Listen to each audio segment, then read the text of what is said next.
சாமியே சரணமையப்பா. ஓம் சாமியே சரணமையப்பா. ஓம் சாமியே சரணமையப்பா. ஓம் நமச்சிவாய. ஜெய் ஸ்ரீராம்.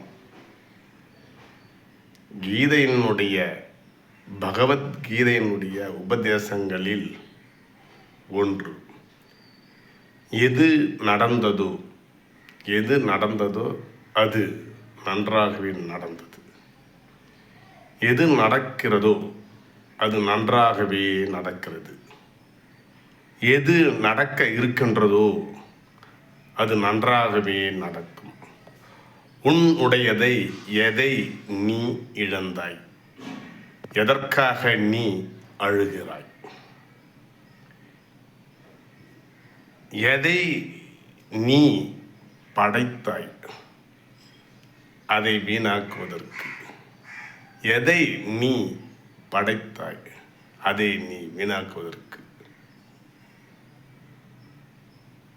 சாமியே சரணமையப்பா. ஓம் சாமியே சரணமையப்பா.